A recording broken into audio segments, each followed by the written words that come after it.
নাজিৰাত সাংসদ গৌৰৱ গগৈক বিভিন্ন দল সংগঠনৰ বিপুল সম্বৰ্ধনা। সাংসদ হিচাপে নাজিৰাত উষ্ম আদৰণি গৌৰৱ গগৈ। নাজিৰাৰ MC ক্লাবৰ পাকিজা প্ৰেক্ষাগৃহত লোকে লোকাৰণ্য হৈ পৰে আজিৰ অনুষ্ঠান। নাজিৰা মহকুমাৰ আদালত তথা মহকুমাধিপতিৰ কাৰ্যালয়ত নাজিৰা আৰু শিমলুগুৰি পৌৰসভাৰ প্লেন সদস্য হিচাপেও শপত গ্ৰহণ কৰে। শিৱসাগৰ, যোৰহাট তথা অসমৰ জয় বুলি অভিহিত কৰি ৰাইজৰ আগত কৃতজ্ঞতা জ্ঞাপন কৰে গৌৰৱ গগৈয়ে। কৰ্মশ্ৰী হিতেশ্বৰ শইকীয়া, তৰুণ গগৈদেৱৰ ৰাজনীতিৰ বাবে ৰাইজে তেওঁলোকক মনত ৰাখিছে। তেওঁলোকৰ নীতি আদৰ্শৰে কাম কৰি যাম বুলি মন্তব্য প্ৰকাশ কৰে গৌৰৱ গগৈয়ে। মন্ত্ৰী হিচাপে দায়িত্বত থকা প্ৰতিটো বিভাগতে ব্যৰ্থ হিমন্ত বিশ্ব শৰ্মা। কংগ্ৰেছৰ ভিতৰ চৰাৰ খবৰ ৰখাতকৈ পৰেশ বৰুৱাৰ বোমাৰ খবৰ ৰাখক, এইবুলি মন্তব্য কৰে সাংসদ গৌৰৱ গগৈয়ে। ৰাস্তা পদূলিৰ উন্নয়নৰ সন্দৰ্ভত গুৱাহাটীত 5খনমান অভাৰ ব্ৰিজ বনাওঁতে গাঁৱৰ বাট পথৰ বাবে চৰকাৰৰ টকা নাই বুলিও মন্তব্য প্ৰকাশ কৰে গৌৰৱ গগৈয়ে। আমি জনাইছোঁ এই মুহূৰ্তৰ এটা গুৰুত্বপূৰ্ণ বাতৰি।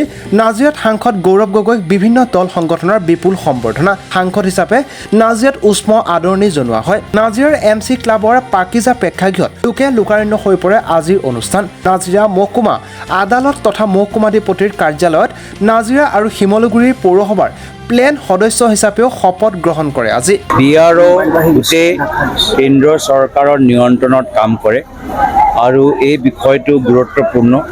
মোক বহুতে BRO বিৰুদ্ধে অভিযোগ দিছে আৰু গোটেইবোৰ অভিযোগ লৈ মই আমাৰ শীতকালীন যে আমাৰ অধিৱেশন হ'ব সদনত, মই আমাৰ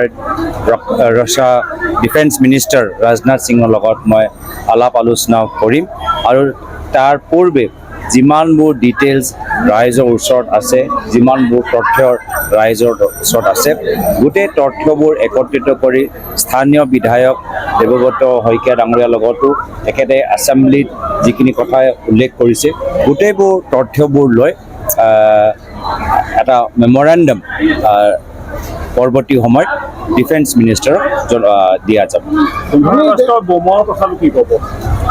গোটেই এটা ইণ্টেলিজেঞ্চ ফেইলিয়াৰ। অসম আৰক্ষী আজি চিণ্ডিকেটক ৰক্ষা দিয়াত ব্যস্ত, যাৰ ফলত আলফা ইণ্ডিপেণ্ডেণ্টৰ সংগঠনৰ কৰ্মীখিনি বিভিন্ন ঠাইত সন্দেহজনক বস্তু ক'বলৈ সক্ষম হ'ল আৰু অসম আৰক্ষীয়ে গমে নাপালে। অসমৰ মুখ্যমন্ত্ৰীয়ে কয় যে কংগ্ৰেছৰ ভিতৰত কি হৈছে মই চব খবৰ পাওঁ, কিন্তু দুখৰ কথা যে তেওঁ আলফা পৰেশ বৰুৱাৰ যোগেদি কি কাম কৰি আছে সেইখিনি খবৰ তেওঁৰ ওচৰত নাই। অসমৰ ৰাইজে তেখেতক মুখ্যমন্ত্ৰী বনাইছে কংগ্ৰেছৰ খবৰ ল'বলৈ নহয়, কিন্তু আলফাই কেনেদৰে আমাৰ সুৰক্ষা ভেটি তেওঁলোকে দুৰ্বল কৰিব পাৰে সেয়া খবৰ ল'বলৈ। আৰু সেইকাৰণে যিদৰে তেওঁ যিকোনো বিভাগৰ দায়িত্ব লয়, প্ৰত্যেক বিভাগৰ ক্ষেত্ৰত তেওঁ ব্যৰ্থ প্ৰমাণ হৈছে। গৃহ বিভাগৰ দায়িত্ব হিচাপে তেওঁ মন্ত্ৰী বা মুখ্যমন্ত্ৰী হিচাপে ব্যৰ্থ হৈছে।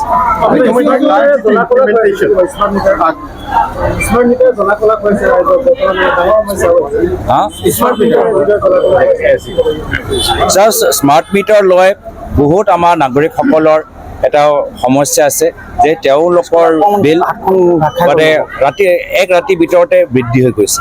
বহুতে কৈছে আমি আমাৰ একদম দুখীয়া ঘৰ, আমাৰ ওচৰত একো মেচিন নাই, আমি একো BCTV একো চলোৱা নাই, তথাপিও আমাৰ মাহৰ বিল ক'ৰবাত 4,000, কেতিয়াবা 5,000, কেতিয়াবা 6,000লৈকে আহি আছে।